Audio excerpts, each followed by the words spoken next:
Social media पर 22 second का एक वीडियो वायरल है। इसमें बेड पर पड़े हरीश राणा को एक महिला चंदन का टीका लगाती हैं और वो बड़े प्यार से उसके सर पर हाथ सहलाते हुए कहती हैं, सबको माफ करते हुए, सबसे माफी मांगते हुए अब जाओ।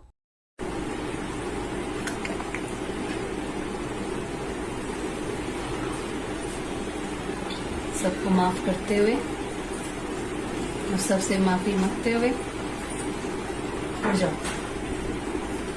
ठीक है।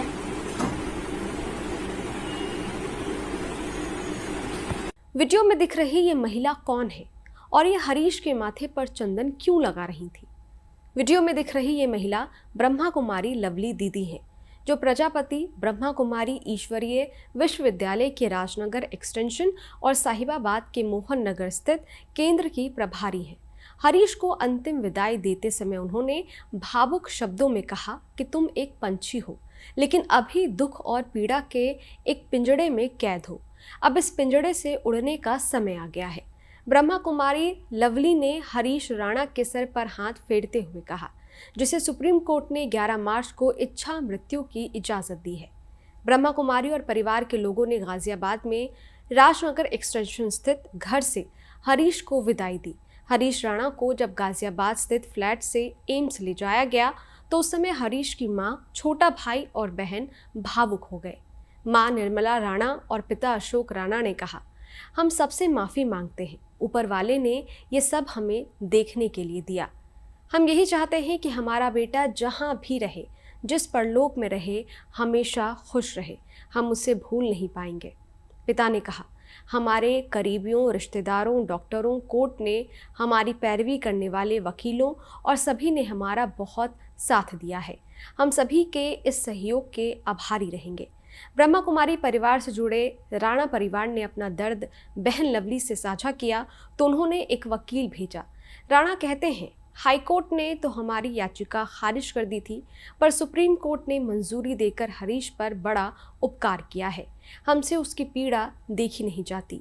बेबसी ये है कि वो बता भी नहीं पाता कि उसे कहाँ क्या तकलीफ है। हमारा तो बच्चा है, सेवा कर रहे हैं और जब तक सामर्थ्य है करते ही रहेंगे। कोर्ट के फैसले के बाद एम्स ने सभी तैयारी कर ली है। बस हमें तय करना है कि उसे आखिरी बार इस बिस्तर से उठाकर कब एम्स ले चले। हम तो इसे पैसिव यूथनेशिया भी नहीं बोलना चाहते। हम इसे भगवान की गोद में छोड़ रहे हैं। हम उसे ऐसे अनुभवी डॉक्टरों के पास छोड़ रहे हैं जो उसे घातक इंजेक्शन नहीं देंगे, बल्कि नेचुरल तरीके से जीवन छोड़ने का रास्ता सुगम करेंगे। एम्स में अनुभवी डॉक्टरों की निगरानी में सिर्फ फूड पाइप हटाएंगे। हम उसे पानी पिलाते रहेंगे जैसा कोई व्रत करता है। जब हरीश प्राण त्याग देगा तो बहुत सम्मान से घर लाएंगे और उसे अंतिम विदाई देंगे। बीके लवली दीदी ने बताया कि हरीश राणा का परिवार करीब 18 सालों से ब्रह्मा कुमारी संस्था से जुड़ा हुआ था। परिवार पहले दिल्ली के एक बीके केंद्र से जुड़ा था और करीब 5 साल पहले दिल्ली से गाजियाबाद के राजनगर एक्सटेंशन में शिफ्ट हुआ था। उन्होंने बताया कि हरीश करीब 13 साल से गंभीर हालत में थे और उनकी पीड़ा देखकर परिवार बेहद दुखी रहता था। लवली दीदी के अनुसार करीब 2 से 3 साल पहले हरीश की मां निर्मला राणा ने पहली बार इच्छा मृत्यु का विचार व्यक्त किया था। उस समय उन्होंने भावुक होकर कहा था कि बेटे को इतने दुख में अब और नहीं देखा जा रहा। इसके बाद विशेषज्ञों से बातचीत कर कानूनी प्रक्रिया को आगे बढ़ाया गया। लवली दीदी का कहना है कि आत्मा और शरीर दो अलग चीज़ें हैं। उनके अनुसार शरीर एक गाड़ी की तरह है और आत्मा उसका ड्राइवर होती है। जब गाड़ी पुरानी हो जाती है या काम नहीं करती तो उसे छोड़कर आगे बढ़ना पड़ता है।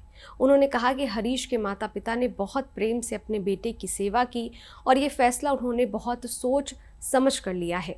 लवली दीदी ने यह भी बताया कि वो बचपन से ही अपने माता पिता के साथ ब्रह्मा कुमारी केंद्रों में जाती रही हैं। वहीं से उन्हें आध्यात्मिक शांति का अनुभव हुआ। पढ़ाई पूरी करने के बाद वो इंजीनियर और आर्किटेक्ट बनी और इसी क्षेत्र में काम भी किया। बाद में 21 वर्ष की उम्र में उन्होंने ब्रह्मा कुमारी संस्थान के साथ सेवा शुरू किया और तब से आध्यात्मिक जीवन जी रही हैं। सोशल मीडिया पर हरीश राणा का 22 सेकंड का ये वीडियो वायरल है, जिसमें बीके लवली दीदी उन्हें चंदन का टीका लगाते हुए नजर आती हैं। वो उनके सर पर हाथ फेरते हुए कहती हैं, सबको माफ़ करते हुए, सबसे माफ़ी मांगते हुए अब जाओ। इस भावुक घटना के बीच बीके लवली दीदी के शब्दों ने लोगों का ध्यान खींचा और यही वजह है कि वो चर्चा का विषय बन गई। एम्स के सूत्रों के मुताबिक सुप्रीम कोर्ट की अनुमति के बाद हरीश राणा को एम्स में भर्ती किया गया है और अब उनकी डिग्निफाइड डेथ के लिए प्रक्रिया शुरू कर दी गई है। इसके लिए मेडिकल बोर्ड का गठन किया गया है। 5 सदस्यीय मेडिकल टीम बनाई गई है। ये टीम मरीज की लगातार निगरानी कर रही है। इस वीडियो में फ़िलहाल इतना ही। इस वीडियो पर आप अपनी राय हमें कमेंट बॉक्स में ज़रूर बताइएगा। देखते रहिए स्तुति मेरे यानी अदिति शाह के साथ। शुक्रिया।